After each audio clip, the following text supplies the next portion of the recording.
Hi guides, கடல் நண்டு சூப்பராக இருக்குல்ல. மார்க்கெட்டில் வாங்கி வந்தது அப்படின்னா 500 சொல்லிட்டாங்க. ஓகே எத்தனை நண்டு? இன்னும் ஒரு 10 நண்டு இருக்கும். ஆஞ்சாக்கா எல்லாமே நல்லாவே இருக்குது, சூப்பராக இருக்குது எல்லாமே. சரி வாங்க போய் சமைக்கலாம். வானலை வச்சுட்டு கடுகு ஜீரகம் ஃபஸ்ட்டு எண்ணெய் ஊற்றணும்ல. எண்ணெய் ஊற்றிட்டு கடுகு பெருஞ்சீரகம்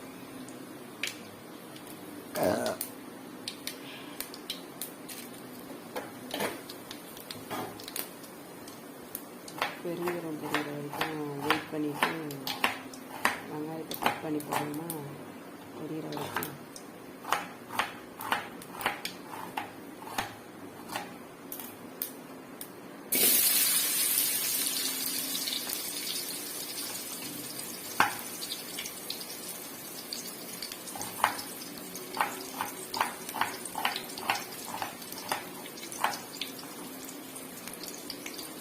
நண்டை ஆஞ்சி வச்சுட்டாக்கா ஒரு மாதிரி நீத்துடுன்னு சொல்லுவாங்கள்ல, அதனால் நண்டை ஆஞ்சி வச்சுட்டு வெங்காயத்தை பரப்பாரம். வெங்காயம் அரிஞ்சு வச்சாலும் ஒரு மாதிரி ஆகும். அதனால் சமைக்கிறது வந்து வானலை அடுப்பில் வச்சுட்டு தான் செஞ்சால் தான் நமக்கு கை நல்லா ஃபாஸ்ட்டாக ஓடுது.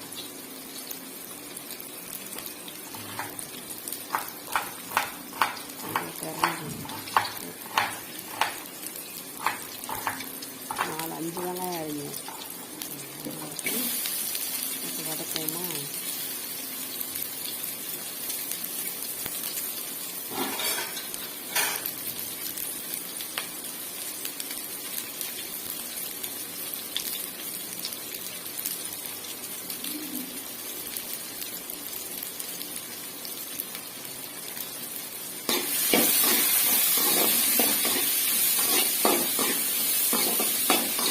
கண்ணாடி படம் வரைக்கும் வதங்கினா போதும்.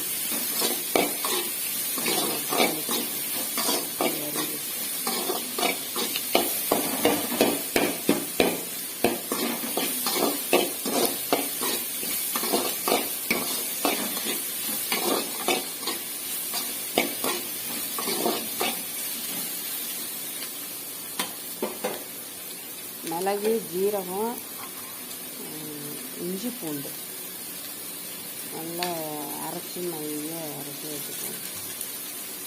மிக்சியில் அரைச்சி வச்சுருக்கேன்.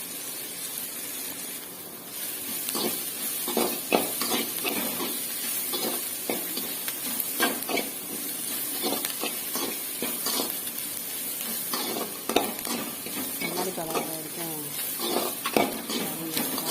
இப்போ வந்து அரைச்சி வச்சுருக்கோம்ல கிரேவி,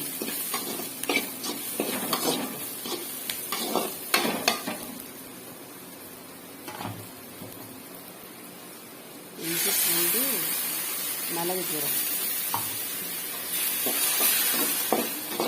கொஞ்சம் இஞ்சி பூண்டு வாசனை போகிற வரைக்கும் நல்லா வதக்கிடும்.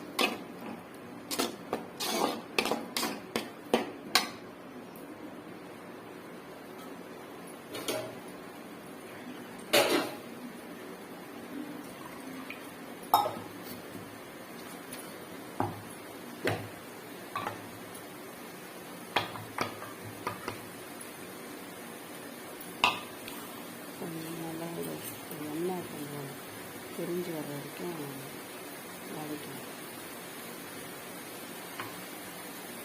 இந்த கிரேவி.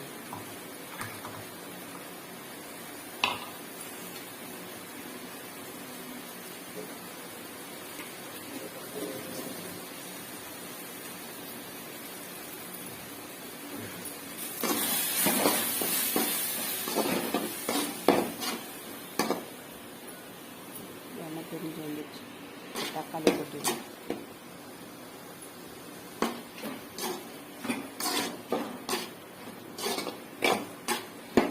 இடுக்கி எங்கே போச்சுன்னு தெரியல.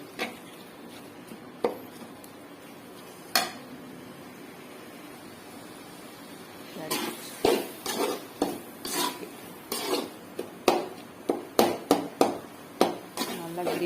தக்காளி நல்லா வதங்கிட்ட பிறகு நண்டு எடுத்து போட்டுவிடுவோம்.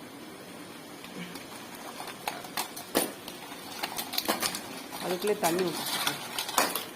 அதுதான் உடனே செய்யணும். கொஞ்சம் ஆஞ்சி வச்சுட்டாலே தண்ணி ஊற்றும்.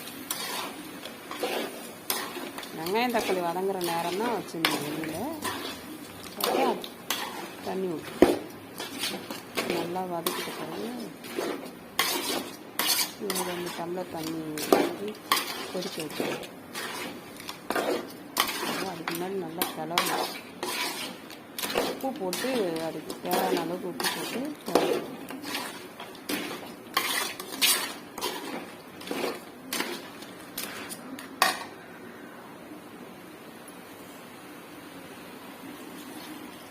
கழுவின தண்ணியை ஊற்றிடும். மிக்சியில் கொஞ்சம் ஒட்டிகிட்டு இருக்கோம்ல, அது எப்படியா இருந்தாலும் இந்த மிக்சி கழுவின தண்ணியை ஊற்றினா தான் நிம்மதியாக இருக்கும்.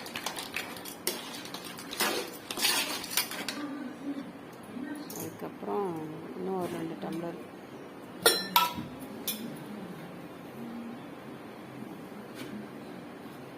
மிளகாத்தூள் கம்மியாக தான் போடுறேன். ஏன்னா மிளகு அதிகமாக போட்டிருக்கிறதுனால மிளகாத்தூள் 2 ஸ்பூன் தான் போட்டிருக்கேன்.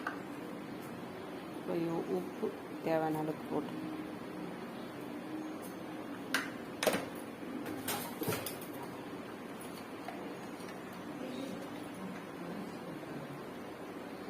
கொஞ்சமாக மஞ்சத்தூள்,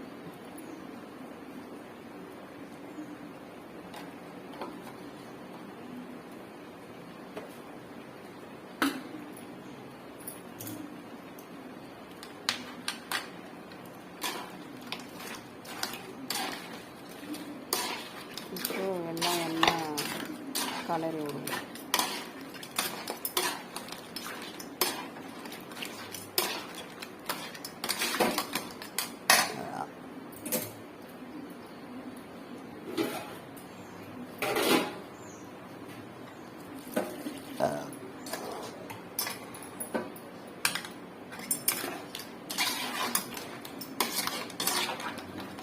ஒரு டம்ளர் 1.5 டம்ளர் தண்ணி ஊற்றி நல்லா வேக விட்டாக்கா நல்லா வெந்து வந்துடும்.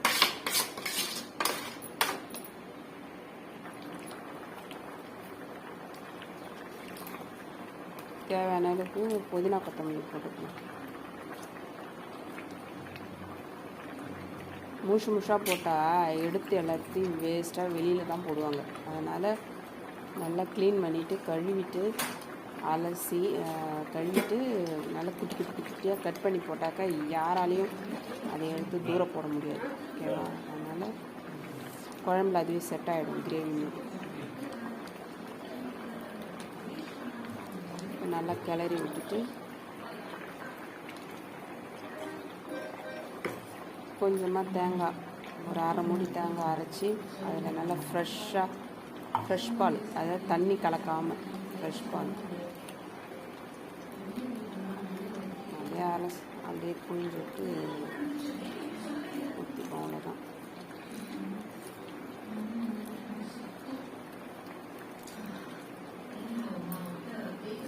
ஏதோ செலுத்துனீங்கன்னா தண்ணி வந்து